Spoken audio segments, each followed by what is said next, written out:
오늘 우리에게 주신 하나님의 말씀은 창세기 23장 16절에서부터 창세기 24장 1절까지 말씀입니다.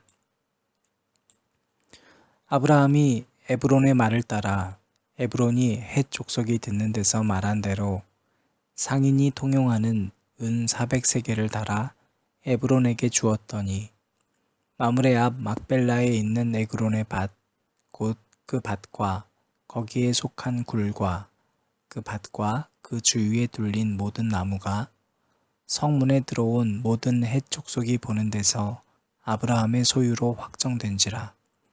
그 후에 아브라함이 그 아내 사라를 가나안 땅 마므레 앞 막벨라 밭 굴에 장사하였더라. 마므레는 곧 헤브론이라. 이와 같이 그 밭과 거기에 속한 굴이 헷 족속으로부터 아브라함이 매장할 소유지로 확정되었더라. 아브라함이 나이가 많아 늙었고 여호와께서 그에게 범사의 복을 주셨더라. 아멘.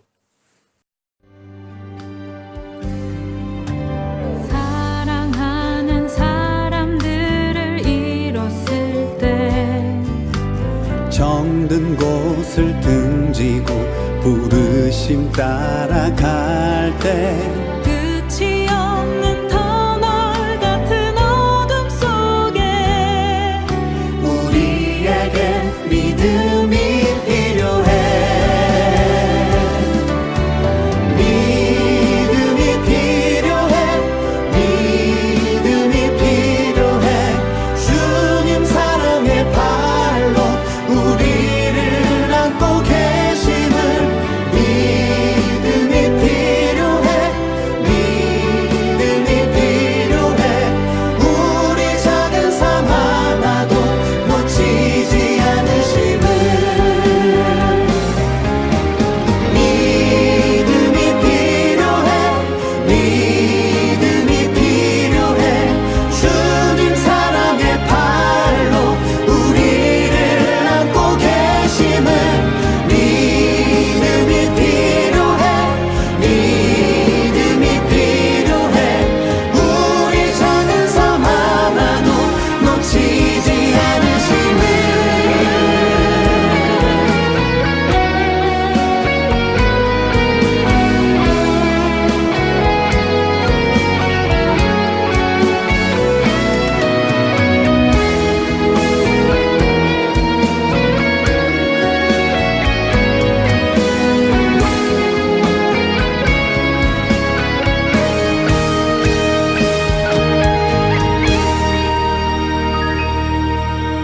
믿음이 이기네. 믿음이 이기네. 주 예수를 믿음이 온 세상 이기네. 믿음이 이기네. 믿음이 이기네. 주 예수를 믿음이 주 예수를 믿음이 주 예수를 믿음이 온 세상 이기네.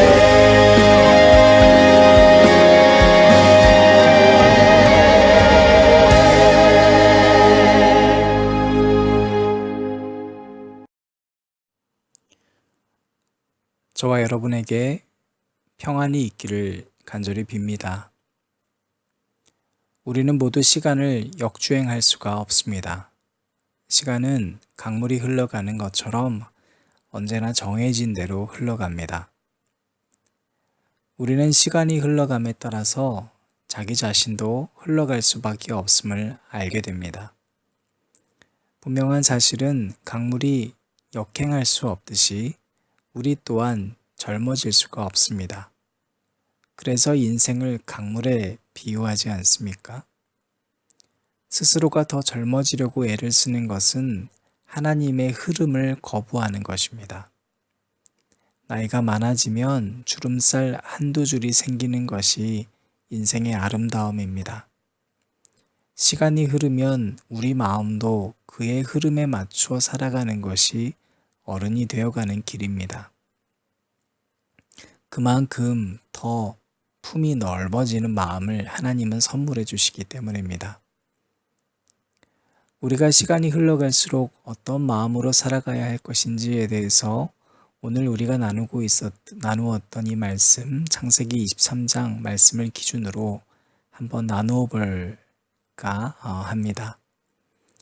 믿음이 정점에 이르렀던 아브라함이 그의 인생 말년을 어떻게 보내고 있는가 우리가 살펴볼 때 첫 번째는 창세기 23장에 나오는 이야기를 통해서 오늘 우리가 깨닫게 되는 점이 있습니다. 아브라함이 그토록 사랑했던 사라가 127년을 살고 이제 이 땅을 떠납니다.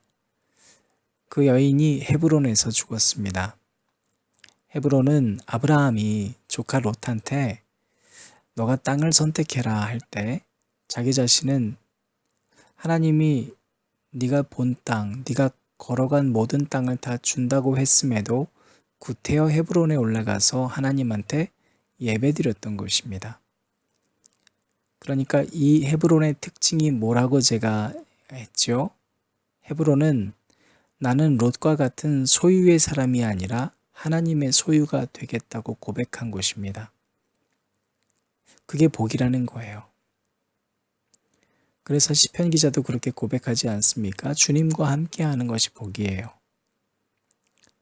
바로 그곳에서 사라가 죽었다는 것은 즉 하나님이 그곳에서 사라를 거두어 가셨다는 것이고 그 사실은 아브라함에겐 아주 큰 의미입니다.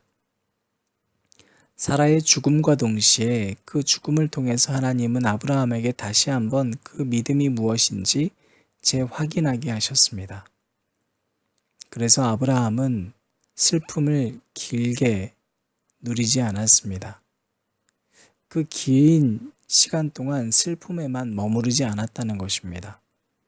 23장 2절에서부터 3절까지인데요. 사라가 가나안 땅 헤브론 곧 기럇 아르바에서 죽음에 아브라함이 들어가서 사라를 위하여 슬퍼하며 애통하다가 그 시신 앞에서 일어나 나가서 헷 족속에게 말하여 이르되 아브라함은 슬픔에 머무르지 않고 당당히 일어나서 말하기를 4절 이하를 보면 나는 나그네에 지나지 않습니다.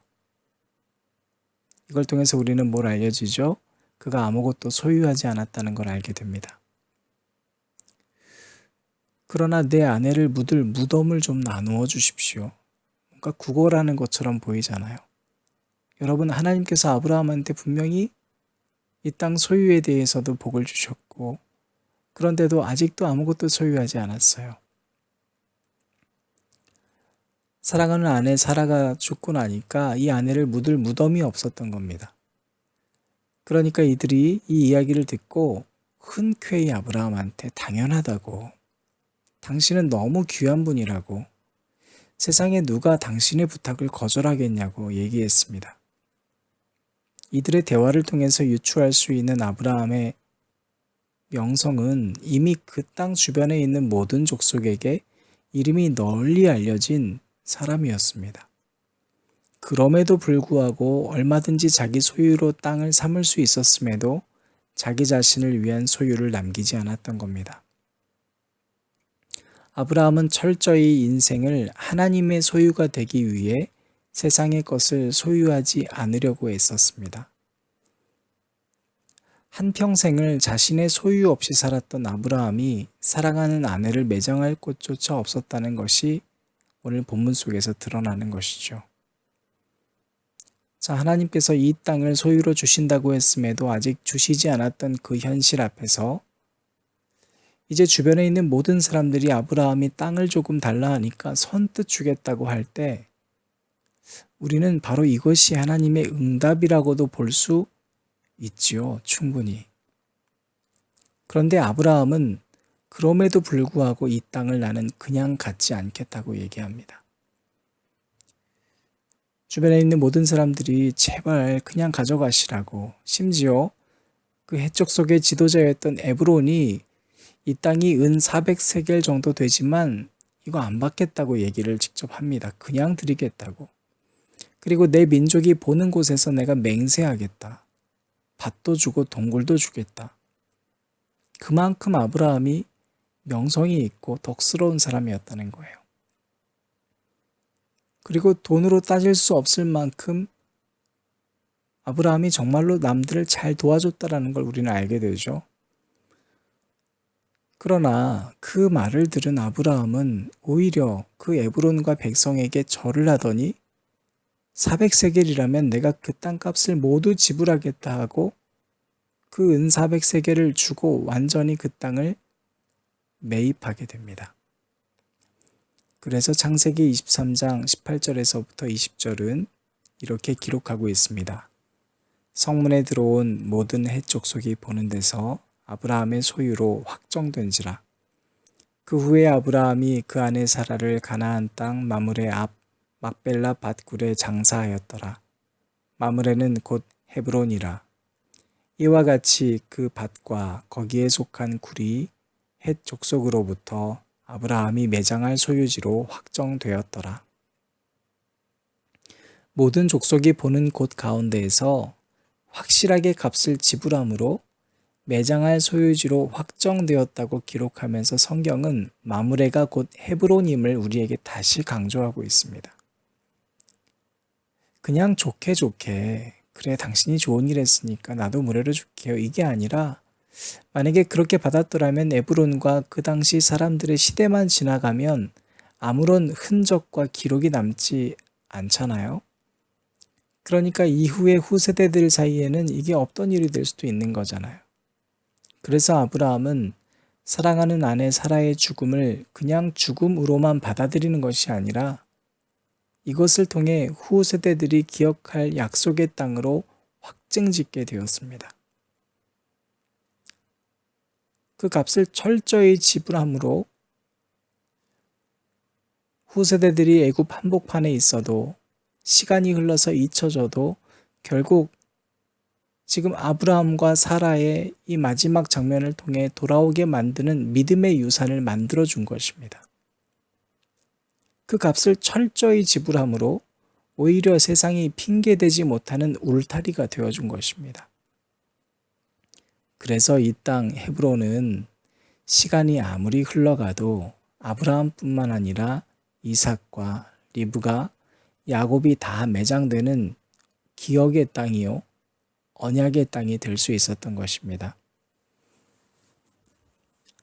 앉은 자리 기도회를 들으시는 여러분, 아브라함이 그토록 값을 지불한 이유가 시간이 흐르고 시대가 지나서 그냥 기록에만 남기기 위해 이 값을 지불했다는 것은 부족하지 않습니까?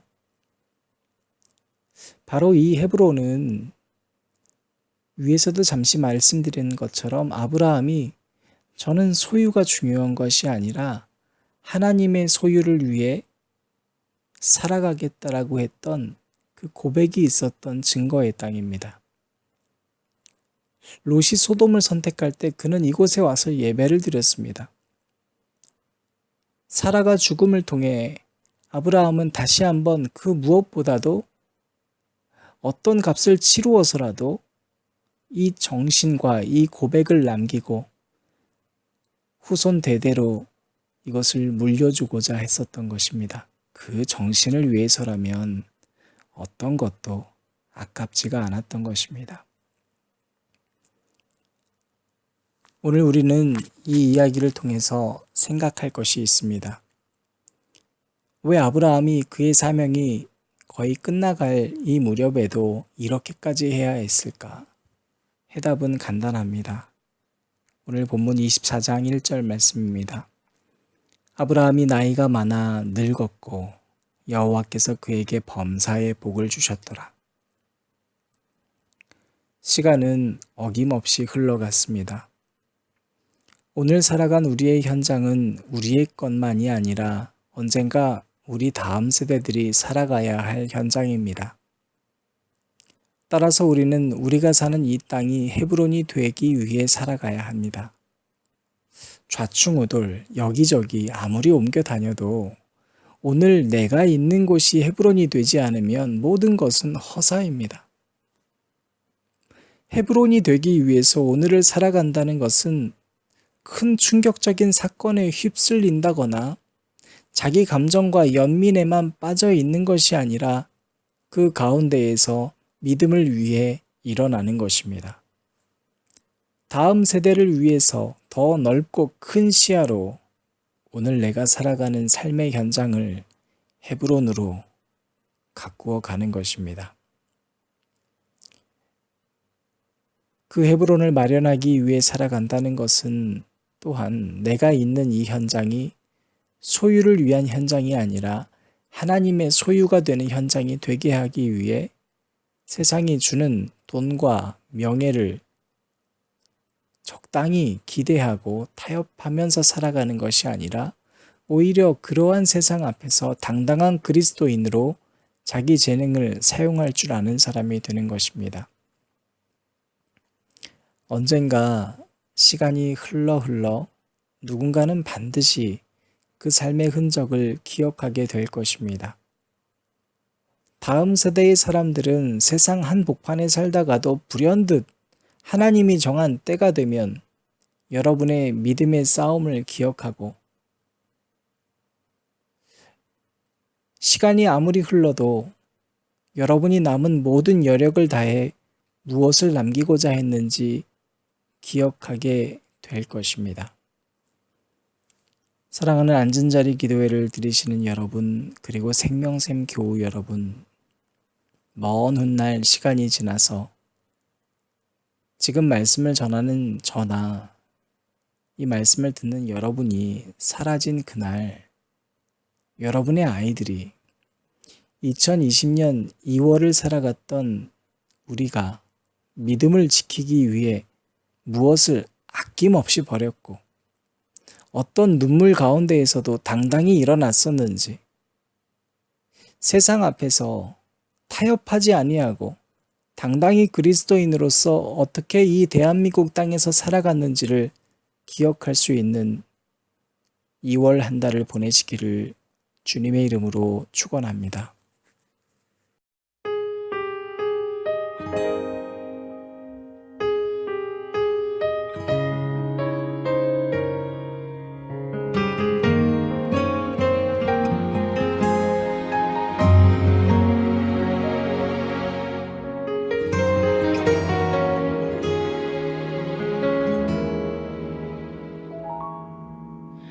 주님, 제 마음이 너무 둔해서 주님을 볼 수 없습니다. 이 땅에 속하여 이 땅만 보다가 주님 손을 놓쳤습니다.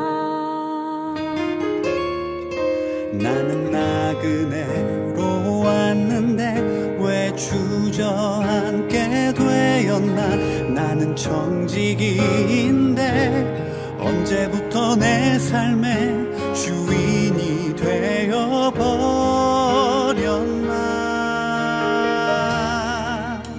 믿음이 없이는 기쁘시게 못하나니 고된 수고도 다 헛될 뿐이라.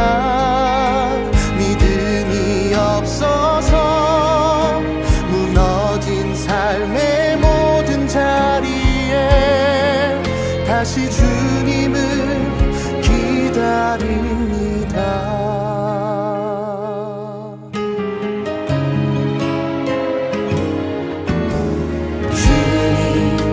제 마음이 너무 둔해서 주님을 볼 수 없습니다.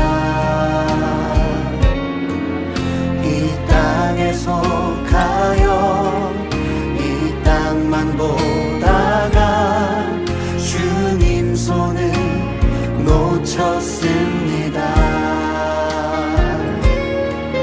나는 나그네로 왔는데 왜 주저앉게 되었나. 나는 청지기인데 언제부터 내 삶의 주인이 되어버렸나.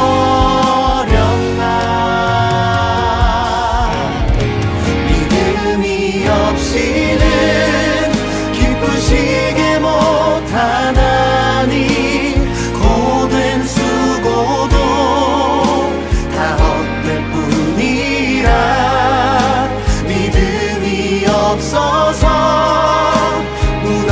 빈 삶의 모든 자리에 다시 주님을 기다립니다. 믿음이 없이